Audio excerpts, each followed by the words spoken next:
안녕하십니까? 인생의 깊이를 탐구하는 여정에 오신 여러분을 환영합니다. 오늘 우리는 잠시 분주한 일상을 내려놓고 우리 존재의 가장 근본적인 질문 앞에 서보려 합니다. 우리는 왜 이 세상에 태어났을까요? 단순히 생계를 유지하기 위해, 혹은 찰나의 쾌락을 좇기 위해, 또는 육신의 만족을 채우기 위해 이곳에 온 것일까요? 성경은 우리에게 더 깊고 영원한 목적이 있다고 말합니다. 바로 우리가 언젠가 창조주 앞에 서게 될 그날을 준비하기 위함입니다. 대부분의 사람들은 그날에 대해 깊이 생각하지 않고 살아갑니다. 하지만 히브리서 9장 27절은 분명히 말합니다. 한 번 죽는 것은 사람에게 정해진 것이요 그 후에는 심판이 있으리니 우리의 삶은 바로 그날을 위한 준비 과정입니다. 이 메시지가 여러분의 마음에 깊은 울림을 준다면 잠시 시간을 내어 이 영상을 주변의 소중한 이들과 공유해 주십시오. 하나님의 은혜로운 말씀이 더 널리 퍼져나갈 수 있도록 좋아요와 구독으로 저희의 여정에 동참해 주시는 것은 이 귀한 가르침을 함께 나누는 아름다운 방법이 될 것입니다. 여러분의 작은 동참이 누군가에게는 인생의 방향을 찾는 등대가 될 수 있습니다. 주님의 이름으로 여러분 모두에게 평안과 축복이 가득하기를 기도합니다. 이제 우리 영혼의 눈을 열어 주님의 말씀을 보고 깨달을 수 있도록, 그리고 매일의 삶 속에서 주님께 신실한 자녀로 살아갈 수 있도록, 그리하여 마침내 주님 앞에 섰을 때 부끄러움 없이 흠없는 모습으로 설 수 있도록 다 함께 잠시 기도하는 마음으로 이 이야기에 귀 기울여 주시기 바랍니다. 사랑과 은혜가 풍성하신 하나님 아버지, 이 시간 저희의 눈을 열어 주님의 말씀을 보게 하시고 저희의 마음을 열어 그 깊은 뜻을 깨닫게 하소서. 매일의 삶 속에서 주님을 기쁘시게 하는 것이 저희의 유일한 소망이 되게 하시고 영원토록 주님께 영광 돌리는 삶을 살게 하옵소서. 사랑하는 예수 그리스도의 이름으로 기도합니다. 아멘. 여러분 한 사람 한 사람의 영혼은 하나님께 이 세상 모든 창조물보다 더 소중합니다. 그렇습니다. 지금 이야기를 듣고 있는 바로 당신의 존재가 온 우주보다 더 귀합니다. 하나님께 하나의 영혼은 모든 천사와 피조물을 합친 것보다 더 값집니다. 그렇기 때문에 예수님께서 이 땅에 오셔서 당신을 위해 십자가에서 피 흘려 돌아가신 것입니다. 그 놀라운 사랑에 대해 하나님께서 우리에게 요청하시는 것은 단 한 가지입니다. 나를 위해 살고 나를 따르라. 그리스도인의 삶이란 단순히 나의 노력으로 하나님을 위해 살아보려는 것이 아닙니다. 그것은 주님을 신뢰하고 주님께 나의 모든 것을 내어드리는 삶입니다. 성경 어디에도 그리스도인의 삶을 살기 위해 노력하라고 말하지 않습니다. 단지 너 자신을 내어주라고 말할 뿐입니다. 주님께서 당신을 통해 그분의 삶을 사실 수 있도록 당신 안에서 그분의 생명이 흘러넘치도록 모든 것을 맡기는 것입니다. 우리는 이 세상에서 언젠가 맞이할 그날을 위해 우리의 마음을 준비하고 있습니다. 가족과 친구들과의 관계도 소중하지만 언젠가 그들도 우리 곁을 떠나고 우리 모두는 홀로 남겨질 날이 올 것입니다. 그리고 마침내 우리는 하나님 앞에 홀로 서게 됩니다. 그 누구도 우리를 변호해 줄 수 없으며 제가 대신 말해주겠습니다. 라고 나설 사람도 없습니다. 우리 각자는 자신의 삶에 대해 스스로 답해야 합니다. 너는 너의 삶으로 무엇을 하였느냐? 이것이 바로 오늘 우리가 마음을 지키는 것에 대해 이야기하는 이유입니다. 잠언 4장 23절은 이렇게 명령합니다. 모든 지킬 만한 것 중에 더욱 내 마음을 지키라. 생명의 근원이 이에서 남이니라. 우리의 마음은 생명이 솟아나는 샘과 같습니다. 그렇다면 하나님께서는 이 땅에서 무엇을 찾고 계실까요? 역대하 16장 9절은 놀라운 통찰을 줍니다. 여호와의 눈은 온 땅을 두루 감찰하사 전심으로 자기에게 향하는 자들을 위하여 능력을 베푸시나니 하나님께서는 온전한 마음, 즉 하나님을 온전히 향하는 마음을 가진 사람을 찾고 계십니다. 하나님께서 당신을 이 땅에 보내신 이유는 바로 당신이 그분 앞에서 온전한 마음을 가진 사람으로 성장하여 마침내 그날에 흠없이 서게 하기 위함입니다. 이것이 우리 삶의 목표점, 우리가 달려가야 할 푯대입니다. 수많은 사람들이 이리저리 방황하며 살아가지만 오직 소수만이 이 푯대를 향해 나아갑니다. 사도 바울은 뒤에 있는 것은 잊어버리고 오직 푯대를 향하여 달려간다고 고백했습니다. 그 푯대는 바로 주님을 기쁘시게 하고 그분 앞에 온전한 모습으로 서는 삶입니다.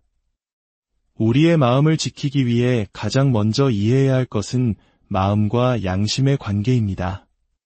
이 둘은 긴밀하게 연결되어 있습니다.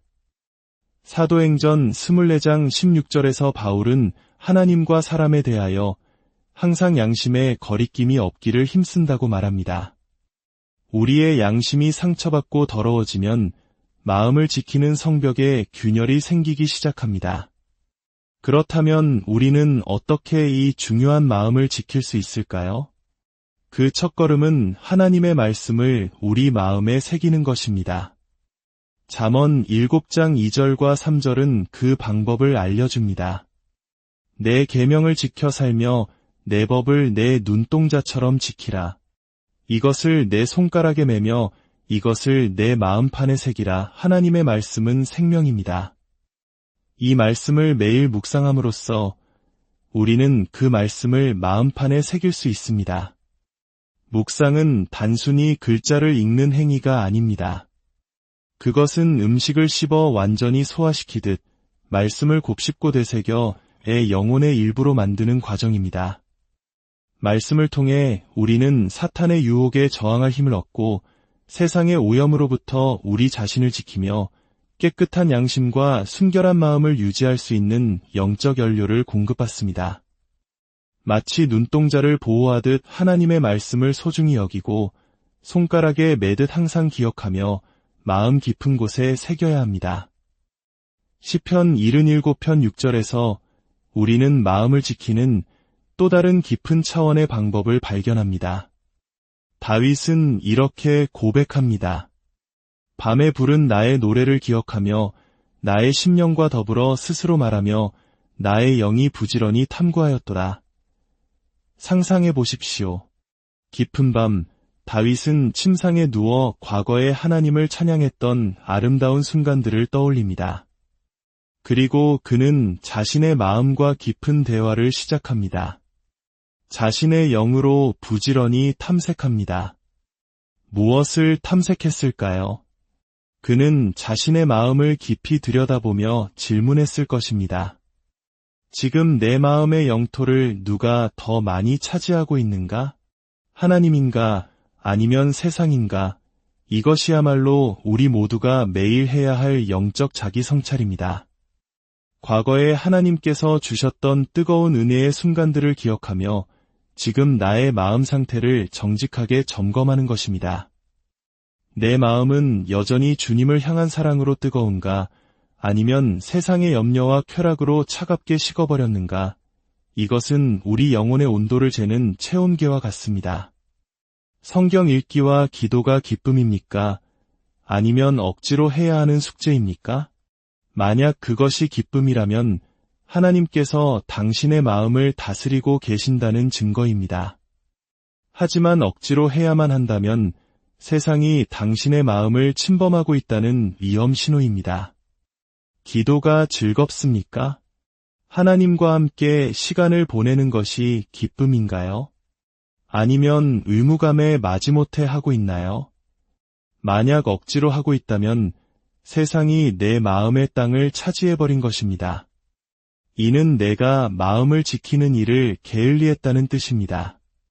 그러나 그것이 기쁨이라면 주님께서 내 안에서 승리하고 계신 것입니다. 만약 성경 읽기와 기도가 부담스럽게 느껴진다면 바로 그 순간 멈추고 무릎 꿇어야 합니다. 하나님께 회개하고 당신의 마음과 삶을 다시 한번 온전히 다스려달라고 간구해야 합니다. 주님, 더 이상 세상에 내 마음을 내어주지 않겠습니다. 지금 이 순간 바로잡겠습니다. 라고 결단해야 합니다. 마음을 지키는 비결은 주님과 끊임없이 교제하는 것입니다. 그분의 아름다우심을 항상 묵상하십시오. 그분이 얼마나 놀라우신 분인지, 얼마나 소중한 분인지 생각하십시오. 그분의 임재라는 따스한 햇살 안에 머무십시오. 그럴 때 당신의 영혼은 새 힘을 얻고 세상의 모든 오염은 씻겨 나갈 것입니다. 우리의 마음을 순결하게 지키기 위한 몇 가지 구체적인 지침이 있습니다. 첫째, 당신의 상상력을 헛된 것으로부터 자유롭게 하십시오. 둘째, 당신의 이해력을 오류로부터 자유롭게 하십시오. 셋째, 당신의 의지를 비뚤어지고 왜곡된 것으로부터 자유롭게 하십시오. 넷째, 당신의 양심을 죄책감으로부터 자유롭게 하십시오. 하나님의 용서와 사랑을 온전히 받아들이십시오. 다섯째, 당신의 애정이 악한 것에 머무르지 않도록 하십시오. 여섯째, 당신의 생각을 무가치하고 사악한 것으로부터 자유롭게 하십시오. 이 지침들을 따를 때 우리는 세상을 차단하고 우리의 마음을 지킬 수 있는 올바른 길 위에 서게 됩니다. 골로새서 3장 2절은 말합니다. 위의 것을 생각하고 땅의 것을 생각하지 말라. 그렇다면 마침내 그날에 누가 하나님의 거룩한 산에 오를 수 있을까요? 누가 그분의 거룩한 곳에 설 수 있을까요? 시편 24편 3절에서 5절은 그 답을 명확히 제시합니다. 여호와의 산에 오를 자가 누구며 그의 거룩한 곳에 설 자가 누구인가? 곧 손이 깨끗하며 마음이 청결하며 뜻을 허탄한 데에 두지 아니하며 거짓 맹세하지 아니하는 자로다. 그는 여호와께 복을 받고 구원의 하나님께 의를 얻으리니 손이 깨끗하고 마음이 청결한 사람, 바로 그 사람이 하나님 앞에 설 수 있습니다. 그날에 의롭다 인정받는 것, 이보다 더 큰 축복이 어디 있겠습니까? 오늘 주님께 당신의 마음을 드리십시오. 당신의 마음이 얼마나 차갑든지 얼마나 어둡든지 상관없습니다. 그저 있는 모습 그대로 주님께 드리십시오. 잠언 23장 26절에서 주님은 간절히 말씀하십니다. 내 아들아, 내 마음을 내게 주며 내 눈으로 내 길을 즐거워할지어다. 지금 이 순간 주님께서 당신에게 손을 내미시며 말씀하고 계십니다. 내 마음을 내게 다오. 내가 고쳐주겠다. 내가 돌보아 주겠다. 가장 큰 계명은 마음과 뜻과 힘을 다해 주님을 사랑하는 것입니다. 그러나 당신의 마음을 주님께 드리기 전에는 결코 그 계명을 지킬 수 없습니다. 아직 당신의 삶을 주님께 드리지 않으신 분이 계시다면 지금 이 순간 결단하십시오. 저를 따라 조용히 기도해 주십시오. 사랑하는 예수님, 제 삶을 주님께 드립니다. 제 마음을 주님께 드립니다. 저의 모든 죄를 용서하여 주옵소서. 오늘 제 마음속에 들어오셔서 제 삶의 주인이 되어주세요. 주님, 제 안에서 주님의 삶을 살아주옵소서. 저는 예수님을 나의 구원자여, 나의 주님으로 영원히 영접합니다. 나의 구속자 되신 주님을 영원히 선포합니다. 제 모든 삶을 주님께 맡깁니다. 놀라우신 예수님의 이름으로 기도합니다. 아멘. 이제 당신은 이 귀한 삶을 시작했습니다. 매일 하나님의 귀한 말씀을 먹고 마시는 것을 소홀히 하지 마십시오. 그 말씀이 당신의 영혼을 살찌우고 당신의 길을 비추는 등불이 될 것입니다.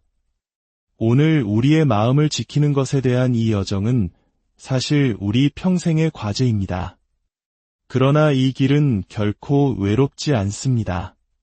우리가 결단할 때 하나님께서 능력을 주시기 때문입니다. 우리의 마음이 온전히 주님을 향할 때 우리는 이 세상이 줄 수 없는 참된 평안과 기쁨을 누리게 될 것입니다. 오늘 나눈 이 시간이 여러분 각자의 마음을 돌아보고 다시 한번 하나님께로 향하는 귀한 계기가 되었기를 소망합니다.